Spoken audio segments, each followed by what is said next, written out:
नमस्कार, शाम के 4 बजने वाले हैं। वक्त हो गया है फास्ट एंड फैक्ट्स का। फास्ट एंड फैक्ट्स में आपको दिखाएंगे दिन की हर बड़ी खबर पूरी रिसर्च के साथ। मैं हूं अदिति अवस्थी और मेरे साथ है Purnima Mishra. One rank one pension की मांग को लेकर दिल्ली में एक पूर्व सैनिक ने खुदकुशी कर ली। इस मामले में रक्षा मंत्री ने रिपोर्ट मांगी है।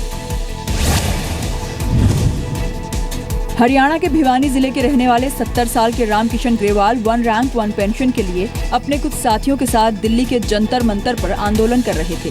कल जब वो रक्षा मंत्री से मिलने जा रहे थे, उसी दौरान उन्होंने जहर खा लिया। उन्हें राम मनोहर लोहिया अस्पताल में भर्ती कराया गया, जहां मंगलवार देर रात उनकी मौत हो गई। रामकिशन ने सुसाइड नोट में लिखा है कि वीर जवानों के लिए जान दे रहा हूँ। सर, उनको ये मिलने नहीं दिया जा रहा, उनकी मांगे नहीं पूरी हो रही थी, तो उन्होंने भावुकता में ये देश के प्रति ये कदम उठा लिया। अगर हमारी ये आखिरी इच्छा यही है कि ये पूरी हो जाए और ये उनको एक श्रद्धांजलि होगी। वे फिर से रिले हंगर स्ट्राइक शुरू की है और ये रिले हंगर स्ट्राइक हम जब तक बंद नहीं करेंगे, अब जब तक सरकार हमें वन रैंक वन पेंशन नहीं दे देती।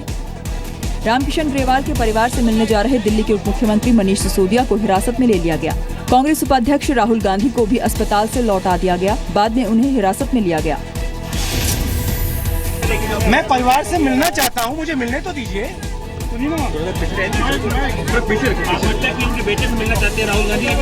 ये कैसा हिंदुस्तान बना रहे हैं आप?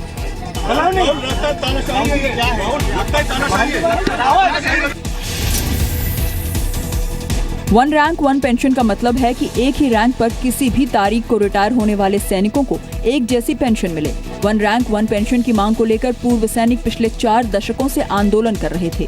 पीएम मोदी ने चुनाव से पहले वन रैंक वन पेंशन लागू करने का वायदा किया था। 5 सितंबर 2015 को वन रैंक वन पेंशन लागू की गई। पूर्व सैनिकों का कहना है कि वन रैंक वन पेंशन को लेकर उनकी मांग पूरी तरह से नहीं मानी गई, जिसकी वजह से पूर्व सैनिक विरोध कर रहे हैं। रामकिशन ग्रेवाल की खुदकुशी को लेकर दिल्ली के सीएम अरविंद केजरीवाल ने केंद्र पर निशाना साधा है। केजरीवाल के मुताबिक वन रैंक वन पेंशन को लेकर मोदी सरकार झूठ बोल रही है। अगर वन रैंक वन पेंशन लागू की गई तो रामकिशन ग्रेवाल खुदकुशी नहीं करते। सीमा पर पाकिस्तान की गोलीबारी के जवाब में बीएसएफ ने पाक रेंजर्स के 14 पोस्ट को तबाह कर दिया। बीएसएफ ने अपनी कार्रवाई का वीडियो भी जारी किया। ये वीडियो मंगलवार का है। पाकिस्तान की फायरिंग में 8 नागरिकों की मौत के बाद बीएसएफ ने करारा जवाब दिया। बीएसएफ ने एक-एक कर पाकिस्तान रेंजर्स की 14 चौकियों को तबाह कर दिया। भारत की कार्रवाई में 2 पाक सैनिक भी मारे गए। उनको जो है पूरी तरह से उनकी सभी पोस्टों पर जहां से हमारे सामने फायर आया है उन्हें नुकसान हुआ है। जहां पर हम पूरी तरह से आश्वस्त हैं या जानते हैं कि इन पोस्टों में पूरी तरह से भरपूर नुकसान दिया गया है, उनकी संख्या 14 है। हमने जवाब दिया है कि और उससे पाकिस्तान में भी काफ़ी नुकसान हुआ है, और लेकिन उसको ये अपने लोगों की अपने जो है उसमें क्या होता है उसकी परवाह नहीं है। वो तो एक बखलाया हुआ जैसे होता है, जो ऐसे जैसे जो है जख्मी सांप होता है, इस प्रकार की जो बिहेव कर रहा है। जम्मू कश्मीर के हालात को लेकर पीएम ने आज हाई लेवल मीटिंग बुलाई। रक्षा मंत्री मनोहर पर्रिकर, गृह मंत्री राजनाथ सिंह, राष्ट्रीय सुरक्षा सलाहकार अजीत डोवल की मौजूदगी में पाकिस्तान की तरफ से की जा रही फायरिंग पर चर्चा हुई। 29 सितंबर को भारत की सर्जिकल स्ट्राइक के बाद से पाकिस्तान बौखलाया हुआ है। सर्जिकल स्ट्राइक के बाद से अब तक पाकिस्तान करीब 70 बार सीज फायर तोड़ चुका है। पाकिस्तान की फायरिंग में बीएसएफ और सेना के 10 जवान शहीद हो चुके हैं। भारत की जवाबी कार्रवाई में पाकिस्तान के 15 से ज्यादा जवान मारे जा चुके हैं। जम्मू के बालाकोट और मेंढा सेक्टर में आज भी पाकिस्तान की तरफ से गोलीबारी की गई। मध्य प्रदेश के मुख्यमंत्री शिवराज सिंह चौहान ने आज भोपाल सेंट्रल जेल का मुआयना किया। मुख्यमंत्री शिवराज सिंह चौहान आज सुबह अचानक भोपाल जेल में सुरक्षा का जायजा लेने पहुंच गए। उनके साथ जेल विभाग के अधिकारी भी थे। मुख्यमंत्री ने जेल का जायजा लेने के बाद अधिकारियों को सुरक्षा बढ़ाने के निर्देश दिए। भोपाल सेंट्रल जेल की व्यवस्थाओं का निरीक्षण किया, कुछ आवश्यक निर्देश दिए व्यवस्थाएं और सुदृढ़ और चाक चौबंद करने के लिए, और विस्तार से समीक्षा करने के निर्देश दिए। सिमी आतंकियों की मुठभेड़ को लेकर सियासत अब भी चल रही है। विपक्ष जहां जांच की मांग कर रहा है, वहीं बीजेपी और उसके सहयोगी दल इसे खारिज कर रहे हैं। जो ये एनकाउंटर किया है, ये कुछ इसमें गड़बड़ लगता है। ऐसा बीजेपी की स्टेट में भी 10-12 साल 8-10 साल पहले इनकाउंटर हुआ था, है? तो ये कुछ इसमें जांच तो होनी चाहिए। तो उसमें राजनीति करने की कोई बात नहीं है, राजनीति का विषय नहीं है ये तो भोपाल पुलिस का गौरव करने का विषय है। एनकाउंटर में मानता हूँ, जरूरी एनकाउंटर था। आज मुठभेड़ में मारे गए सिमी के आतंकियों की पोस्टमार्टम रिपोर्ट आ गई है। सूत्रों के मुताबिक रिपोर्ट में कहा गया है कि आतंकियों को नजदीक से गोली मारी गई है। ज्यादातर गोलियां शरीर के ऊपरी हिस्से में लगी हैं। सोमवार को भोपाल के बाहरी इलाके में मध्य प्रदेश पुलिस ने सिमी के 8 आतंकियों को मुठभेड़ में मार गिराने का दावा किया। सिमी के आतंकी देर रात भोपाल सेंट्रल जेल से भागे थे।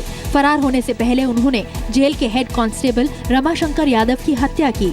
मारे गए आतंकियों में से 3 ऐसे थे जो मध्य प्रदेश की खंडवा जेल से भी पहले फरार हो चुके थे। मारे गए आतंकियों में से 6 मध्य प्रदेश के रहने वाले थे। एक महाराष्ट्र का था जबकि एक गुजरात का था। भोपाल एनकाउंटर पर पश्चिम बंगाल की मुख्यमंत्री ममता बनर्जी ने आज अपनी चुप्पी तोड़ी। ममता ने ट्वीट किया कि वो पुलिस की थ्योरी से सहमत नहीं है, राजनीतिक बदले के लिए ऐसी कार्रवाई की जा रही है। जोधपुर में बीच सड़क पर एक व्यक्ति ने अपनी पत्नी को 3 तलाक दे दिया।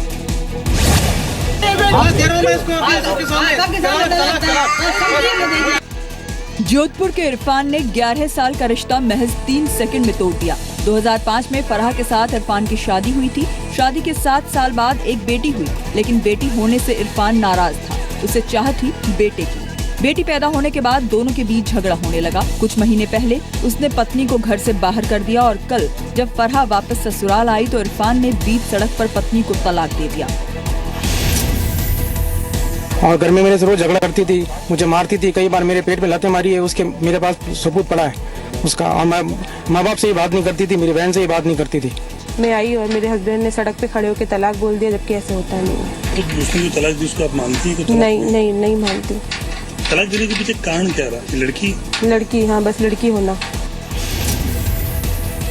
3 तलाक के खिलाफ मुस्लिम महिलाएं लंबे समय से आवाज उठा रही हैं। इसके खिलाफ सुप्रीम कोर्ट में अर्जी दायर की गई है। केंद्र सरकार ने सुप्रीम कोर्ट में ट्रिपल तलाक का विरोध किया है। सरकार ने ट्रिपल तलाक को महिलाओं के संवैधानिक अधिकार के खिलाफ बताया। भारतीय मुस्लिम महिला आंदोलन के मुताबिक 90% मुस्लिम महिलाएं 3 तलाक के खिलाफ हैं। सऊदी अरब, पाकिस्तान और इराक जैसे मुस्लिम देशों में भी ट्रिपल तलाक पर पाबंदी है। हालांकि all India Muslim personal law board 3 तलाक को सही बताता है। उसने सरकार से कहा है कि वो मुसलमानों के पर्सनल लॉ में दखल न दे। राजस्थान के उदयपुर में ड्रग्स की बड़ी खेप जब्त की गई है। अंतर्राष्ट्रीय बाजार में इसकी कीमत करीब 3000 करोड़ रुपए बताई जा रही है। उदयपुर के कलड़वास इलाके की फैक्ट्री से डीआरआई और सेंट्रल एक्साइज की टीम ने 23.5 मीट्रिक टन ड्रग्स जब्त किया है। नशीली दवा की इतनी बड़ी खेप को रखने के लिए 3 कंटेनर मंगाए गए हैं, जिनमें भरकर इन्हें बीएसएफ को सौंप दिया जाएगा। पूरी कार्रवाई में 5 से 6 दिन का वक्त लगा। ड्रग्स रैकेट में अब तक 5 लोगों को गिरफ्तार किया गया है, जिनमें रैकेट का मास्टरमाइंड सुभाष दुधानी और उसका भतीजा रवि दुधानी शामिल है। ये हम मानते हैं कि सबसे बड़ी सीजर है हिंदुस्तान में, और ये ड्रग्स जा रहे थे मोज़ाम्बिक या साउथ अफ्रीका के लिए, यही हमारा अंदाज़ा है। वैल्यू अंदाज़न अगर 10,000 रुपये पर केजी का लिहाज से देखेंगे तो करीब 2,300 करोड़ का वैल्यू हो जाता है। छापे के दौरान प्रतिबंधित ड्रग्स मैंड्रेक्स की 2 करोड़ से ज्यादा गोलियां बरामद हुई। जब्त ड्रग्स को अफ्रीका के देश मोजाम्बिक भेजे जाने की तैयारी हो रही थी। ड्रग्स रैकेट का सरगना सुभाष दुधानी दुबई में रहता है। भारत में उसका भतीजा रवि दुधानी काम संभालता था। ड्रग्स रैकेट सुभाष दुधानी के बारे में कहा जा रहा है कि वो फिल्म प्रोड्यूसर भी। दिल्ली के शाहदरा इलाके में आज सुबह एक इमारत में भीषण आग लग गई। 3 लोगों की मौत हो गई जबकि 10 लोग घायल हो गए। दिल्ली के शाहदरा इलाके में आज सुबह एक इमारत में भीषण आग लग गई। 3 लोगों की मौत हो गई जबकि 10 लोग घायल हो गए।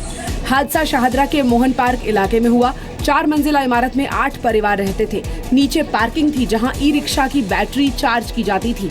कहा जा रहा है कि बैटरी चार्ज करने के दौरान सुबह 3:30 बजे के करीब शॉर्ट सर्किट की वजह से आग लग गई। आग पर काबू पाने में फायर ब्रिगेड की गाड़ियों को काफी मशक्कत करनी पड़ी। सुबह 6:30 बजे के करीब आग पूरी तरह काबू में आई। आग लगने के बाद हम सोए हुए थे, जब दम घुटने लगा तो फिर हम नीचे उतर के आए ना, नीचे फंसे रहे 1 घंटे तक ऊपर ही। 1 घंटे बाद 5 भी गाड़ी आई है। फिर हम पेड़ के सहारे से इधर से निकल के आया यहाँ से। और वहाँ पर जो थे उनमें कुछ को दम घुटा है, कुछ को बर्न इंजरी भागने के चक्कर में हुए हैं। तो उसमें 7-8 कैजुअल्टी, 7-8 आदमी निकाले गए हैं, बच्चा और एक मिला करके हमारे द्वारा। कुछ बता रहे हैं कि पहले भी कहीं जंप किए हैं।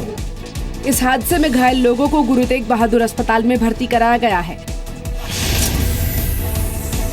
30 अक्टूबर को दिवाली के दौरान दिल्ली में आग लगने की 130 घटनाएं हुई। 26 अक्टूबर को दिल्ली के 12 खंबा रोड पर एक इमारत की 15वीं मंजिल पर आग लग गई।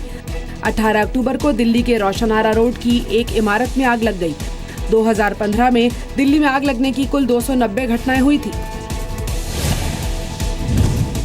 मोहन पार्क में आग लगने की घटना में लापरवाही की बात भी कही जा रही है। आखिर घर के भीतर ई रिक्शा का चार्जिंग स्टेशन कैसे बना था, ये सवाल खड़े हो रहे हैं। दिल्ली एनसीआर में आज सुबह प्रदूषण का जबरदस्त असर देखने को मिला। ज्यादातर इलाके धुंध की चपेट में दिखे। आज सुबह दिल्ली ऐसी लग रही थी मानो कोहरे की चादर में लिपटी हो, लेकिन ये कोहरा नहीं, धुंध थी। दिवाली के पटाखों के प्रदूषण की वजह से इसने दिल्ली एनसीआर को अपनी चपेट में ले लिया है। बुधवार की सुबह दिल्ली का ये आलम है कि लग रहा है कि किसी ने पूरी दिल्ली पर जैसे एक सफेद चादर डाल दी हो। और ये जो आप देख रहे हैं तस्वीरों में, ये कोहरा नहीं है, ये स्मॉग है। और हम ये उम्मीद कर रहे हैं, जो विजिबिलिटी है आने वाले 2 दिनों में इसमें ज़्यादा कोई बदलाव आने की उम्मीद नहीं कर रहे जी। हम डे 3 और डे 4 में उम्मीद कर रहे हैं, और इसीलिए जैसे ही ये WDs आता है तो उसके हिसाब से पैटर्न थोड़ा विंड में चेंजेस आ जाती हैं एंड अकॉर्डिंगली ये सामान्य हो जाएगी। आज सुबह दिल्ली में PM 2.5 का स्तर 465 तक पहुंच गया, जो बेहद खतरनाक है। PM 10 का स्तर 432 पर था, ये लेवल भी खतरनाक है। धुंध सेहत के लिए खतरनाक है, लोगों को सांस लेने में दिक्कत होती है, फेफड़ों को भी नुकसान होता है। धुंध की वजह से आज सुबह अमृतसर एयरपोर्ट को बंद करना पड़ा।